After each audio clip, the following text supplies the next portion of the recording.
c'est Mister Gadget. Allez, bonjour les amis, je suis content de vous retrouver pour une nouvelle vidéo de Mister Gadget. Alors aujourd'hui nous allons parler d'un petit objet qui est utile pour les vacances. C'est pas tout à fait quelque chose qu'on peut prendre en faisant du sport de haut niveau, mais ça peut être sympa pour filmer.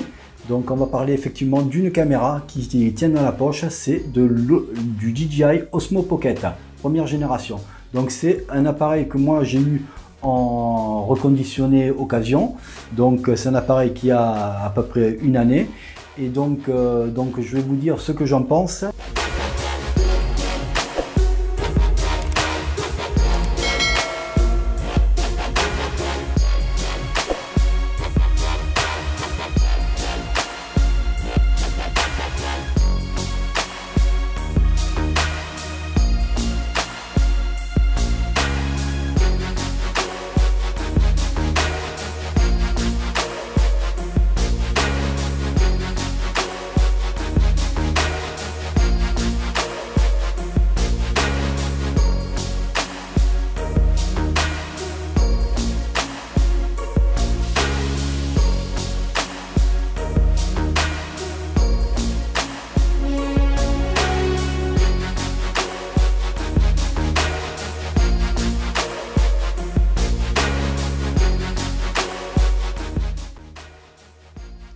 Et bien, que peut-on dire de ce petit objet qui est très sympathique? Et bien, il est très léger en main, on ne le sent pas, donc il doit faire à peu près entre 150 et 200 grammes maximum.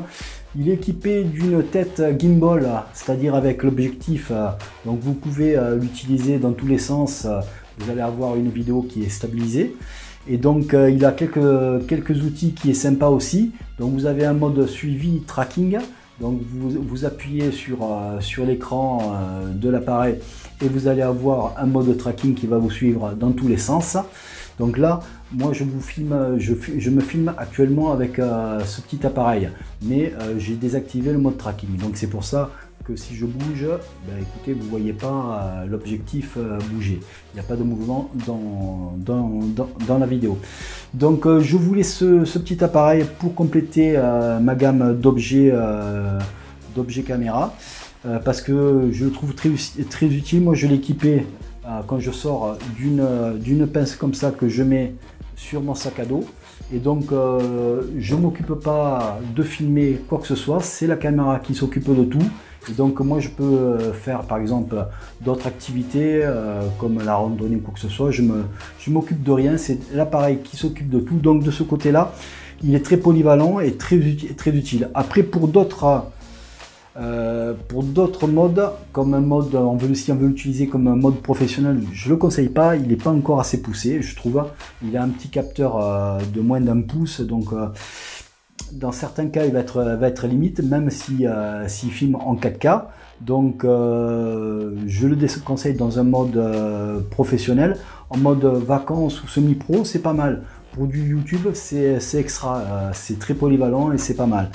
Donc voilà, je voulais vous faire mon petit retour. Moi pour l'instant je suis en mode test de cet appareil.